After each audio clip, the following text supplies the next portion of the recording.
What's going on, you guys? Welcome to the Ready to See podcast. This is your host, Cristopher Zamora. Welcome to the show. So, what you see behind me, guys? It is not a green screen. That's real.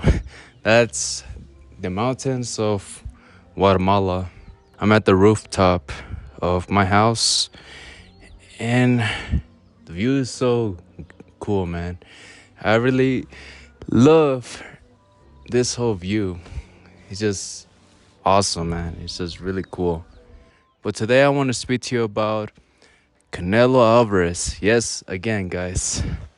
This time he's not going to fight Jermell Charlo anymore, because Jermell did said on one of his interviews that he feels like he's still not ready yet to fight Canelo. Not in that terms, but he said that he feels like he has ring rust. He hasn't fought for at least 2 years. So yeah, that is why his other brother, Jermell Charlo, the undisputed one, he's the one who's going to fight Canelo next.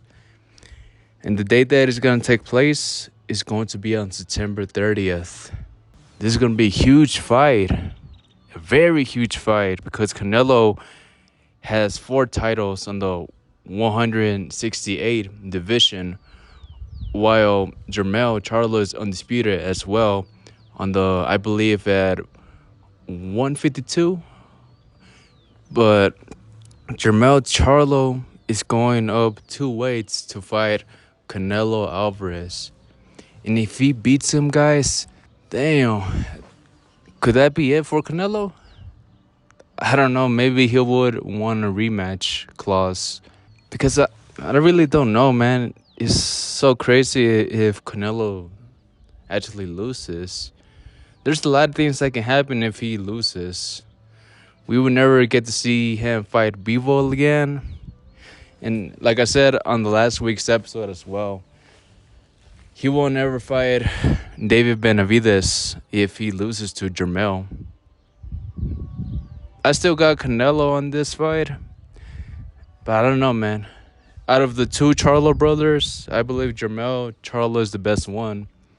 Yes, Jermell is undefeated, but he is not undisputed like his brother. Jermell has all the titles on his weight class, and Canelo has his titles as well in the 168 division. It's going to be interesting, man. It's going to be interesting to see who is going to be the winner. Who wants some more? Who wants to be undisputed? Damn, it's 8 titles. They're going to hold 8 titles, I believe. Yeah, because they're both undisputed. They both have 4 titles, and whoever wins gets all 8 titles. Damn, what a time to be alive. That's fucking insane, man. 8 titles. Whoever wins gets all titles. And we're going to see him, man, on September 30th. Who wants some more? Canelo Alvarez or Jermell Charlo? I'm going for Canelo on this one. It's going to be a good fight, hopefully. I've seen Jermell fight before. I forgot the name of the guy that he fought, but it was his recent fight. Well, he actually did took out the guy out like around round 6, I believe, or round 7. It was an early stoppage, I believe. And yeah, man, it's crazy. It's crazy that he took him out, because in the first one, it seemed like a controversial win. The other guy seemed like he won the fight. But on the second one, sequel, he lost because he got TKO'd by Jermell. We're going to see, man. We're going to see how it turns out for this fight. It's going to be a good one, hopefully. And now, let's just switch gears, guys. I'm just going to speak to you briefly about The Idol, episode 4. To be honest, I feel like there's not much happening. There's not much happening on this show overall. Yes, Jocelyn and Tedros are making music, but nothing huge is really happening other than that. There's drama between the cult of Tedros and also Jocelyn's friend Sander. I think like probably the most important part was when Sander was talking to Jocelyn about his mother telling him to be quiet and to not tell anybody about her getting abused. Probably that was like the most important thing of what I got from this episode.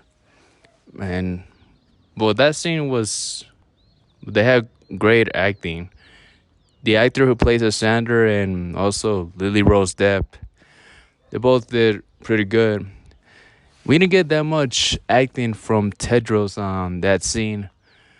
But like overall, the weekend playing as Tedros, I'll say it's okay. I don't see it being horrible, but since it's his first role in like anything major, I guess he does fine. Don't get me wrong, man. His music is so great, but like maybe he just needs to work a little bit on his acting.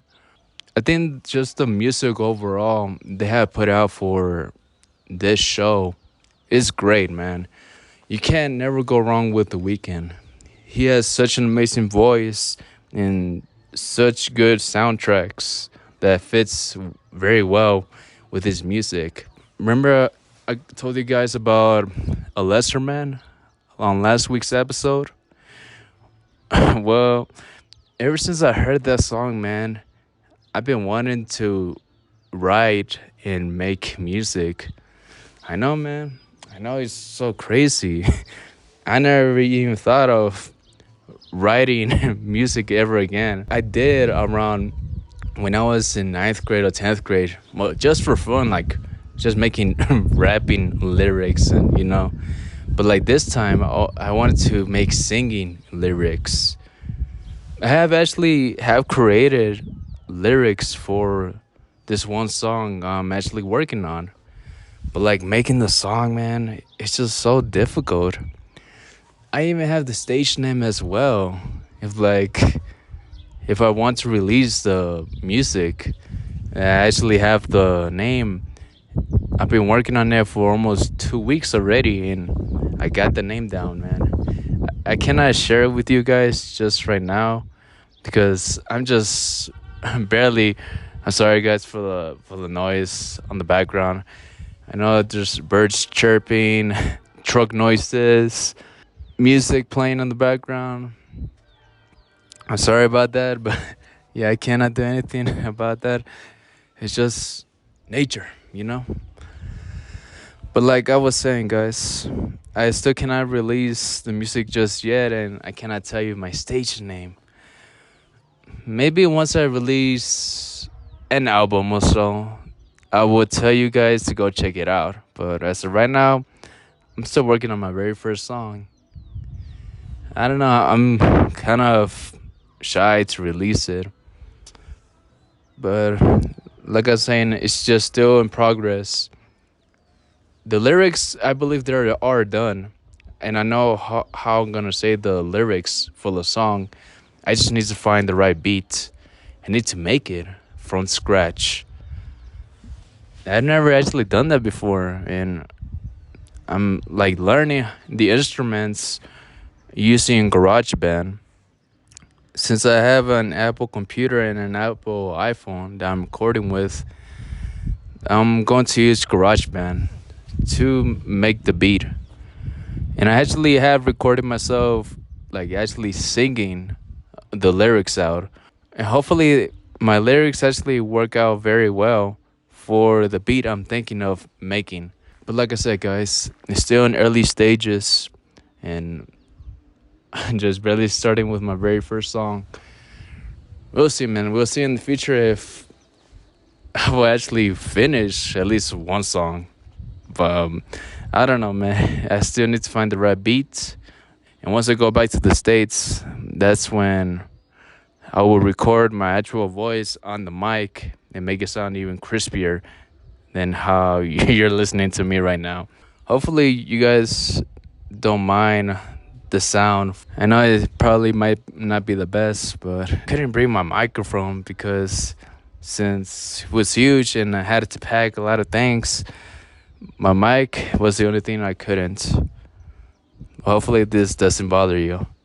But now guys, let's move on to this movie I just recently saw last week on Sunday, I believe.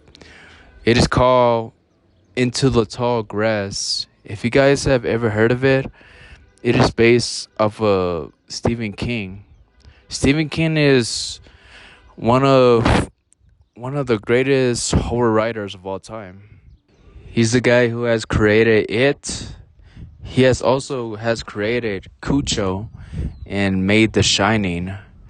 Those are like the only three movies that I have seen from his, probably. The remake for It was good. I believe the very first part is my favorite one, because the second one I feel like they kind of dragged it out a little bit. But this movie, Into the Tall Grass, it's a Netflix movie that was created back in 2019, I believe. I believe I actually got the year right. It is 2019 when this movie was released. This movie is just about siblings. It's about siblings that went on a grass field because they heard a kid calling them out and that he needed help. But it was all a trap all along. I'm not gonna go into a lot of spoilers for you guys, but strange things happen to them when they're in the grass fields. It's just so weird. But by the end of the movie, it kinda all makes sense. There's like this rock like is controlled by natives, and like this rock, if they touch it, then they kind of become just like the natives that used to live there. The movie got my attention the whole time. Not once was I bored from this movie. I was like, what? Damn, what is going on? Or like, what is this? I was entertained the whole time. And usually I do not watch movies in Spanish because I always watch them in English. I watched it with my family this time. They were entertained as well from this movie. It was a good one. I have to give it to Stephen King for making this movie. It's an underrated one, but I did enjoy it. Into the Tall Grass, that's what it's called. And also the main actor who comes out on the Conjuring movies, you know, the guy who actually performs the exorcisms in the Conjuring movies, and also the father who comes out on Insidious, he comes out on this movie as well. So he was probably the only familiar face I know of for this movie. But still, I was entertained just like watching the other characters interact with each other and just the things happening overall on this movie. They were strange, man, but by the ending of the movie, maybe you will understand what was it about. And yeah, guys, I think that is it for this podcast. If you guys did enjoy it, make sure to follow it on wherever it is you're listening to it. If you're listening to it on Spotify or YouTube, make sure to follow it. And also, make sure to also recommend this podcast to a friend or neighbor that actually enjoys listening to stuff about combat sports, horror movies, anything that has to do with the entertainment business. Maybe they will enjoy this podcast as much as you do. Next week's episode, you're going to see me back on my room, guys. Yep, this is Guatemala for you guys. This is the best view that I could show you on camera on where I am right now while you're listening to this podcast. But next week's episode, I'm going to be back on my usual place where I record my podcast, which is in my room. Anyways, guys, thank you so much for listening to this week's podcast. Hopefully, you get to come back next week for the next episode. Anyways, guys, take care and live to the fullest. Bye.